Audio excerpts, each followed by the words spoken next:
Assalamualaikum warahmatullahi wabarakatuh. Perkenalkan, nama saya Zulfikar Aziz Santoso, NIM 191100039. Di sini saya akan menjelaskan apa itu metode spiral dalam proses pengembangan perangkat lunak. Metode spiral adalah salah satu metode yang banyak digunakan untuk pengembangan perangkat lunak. Metode ini merupakan metode gabungan dari metode sebelumnya, yaitu metode prototype dan juga metode waterfall. Metode spiral ini lebih menekankan analisis risiko di setiap tahapannya agar proses pengembangan menjadi lebih efisien.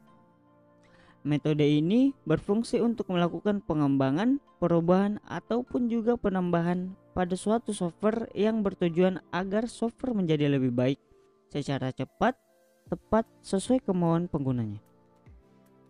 Selanjutnya, tahap ataupun proses. Ada 6 tahapan yang dilalui untuk menerapkan metode spiral pada pengembangan perangkat lunak. Yang pertama yaitu tahap liaison. Pada tahap ini akan dilakukan komunikasi pada semua pihak yang terlibat dalam pengembangan software, seperti pengembang dan juga pengguna. Hal ini bertujuan agar pengembang dapat memperbaiki dan mengembangkan software sesuai keinginan dari pelanggannya. Yang kedua yaitu tahap planning. Pada tahap ini akan ditentukan batas waktu, sumber-sumber informasi sebagai iterasi, estimasi biaya, dan juga informasi-informasi untuk menjelaskan proyek. Dan yang ketiga yaitu tahap analisa risiko. Tahap ini bertujuan untuk mengidentifikasi risiko yang akan terjadi, baik itu teknis maupun manajemen, dan juga membuat solusi terhadap risiko yang akan terjadi.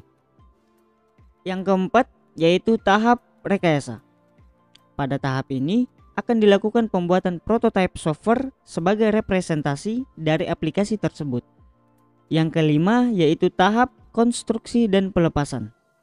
Pada tahap ini akan dilakukan pengkodean ataupun pembangunan perangkat lunak, dan juga pada tahap ini akan dilakukan pengujian dan instalasi pada software. Dan yang terakhir yaitu tahap evaluasi. Pada tahap ini, sistem analis membutuhkan masukan ataupun komentar dari para pengguna software sebagai bahan evaluasi tentang produk yang telah dibuat, serta memastikan bahwa produk tersebut sesuai keinginan dari pelanggan. Sistem analis juga akan memastikan pelanggan puas dengan produk yang telah dibuatnya. Lalu, apa kelebihan dan kekurangan metode spiral? Kelebihan metode spiral yaitu perubahan atau penambahan fungsi dapat dilakukan secara sistematis dan juga dapat dilakukan pada tahap selanjutnya. Selanjutnya, kelebihan dari metode spiral yaitu pengembang dan pengguna dapat menganalisa dan bereaksi cepat terhadap risiko yang akan terjadi di setiap tahapannya. Dan yang ketiga, kelebihan dari metode spiral yaitu perkiraan biaya menjadi lebih cepat karena pembuatan prototipenya jelas. Pembuatannya dilakukan menjadi bagian-bagian kecil.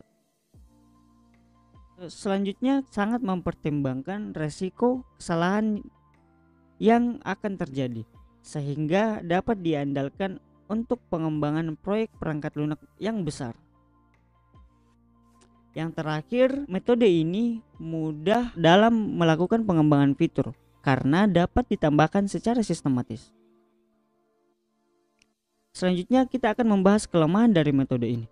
Yang pertama, kelemahan dari metode ini yaitu bisa terjadi perbedaan jadwal atau biaya karena memerlukan waktu yang lama. Kemudian, kelemahan dari metode ini membutuhkan pengalaman yang cukup dalam membuat proyek dengan model ini karena proses yang dilaluinya sangat kompleks. Kelemahan dari metode spiral juga memerlukan tenaga ahli untuk memperkirakan risiko yang akan terjadi.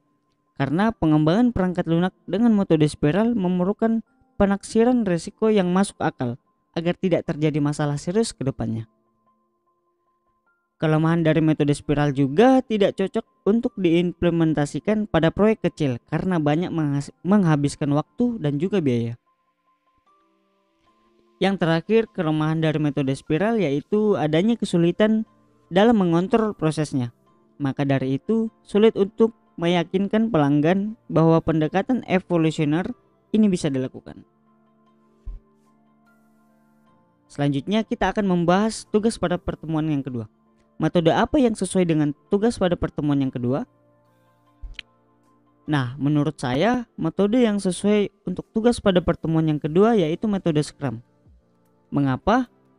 Karena metode Scrum bersifat lebih fleksibel terhadap perubahan sistem yang terjadi. Serta metode Scrum tidak terlalu banyak membutuhkan anggota tim untuk mengembangkan perangkat lunak. Seperti pada tugas pertemuan yang kedua. Menurut saya, Scrum dapat membantu dan mengembangkan perangkat lunak pada tugas pertemuan yang kedua karena perencanaannya lebih mudah dipahami dan pengembangannya lebih fleksibel dari waterfall. Nah, tujuan digunakannya metode ini untuk menghasilkan pengembangan sistem informasi yang cepat dan dapat menyesuaikan dengan perubahan yang terjadi sesuai keinginan dan kebutuhan penggunanya. Baik, sekian pemaparan materi saya tentang apa itu metode spiral dan juga metode yang digunakan atau yang cocok untuk tugas pada pertemuan yang kedua. Lebih dan kurangnya mohon dimaafkan. Saya Zulfikar Aziz Santoso undur diri. Assalamualaikum warahmatullahi wabarakatuh.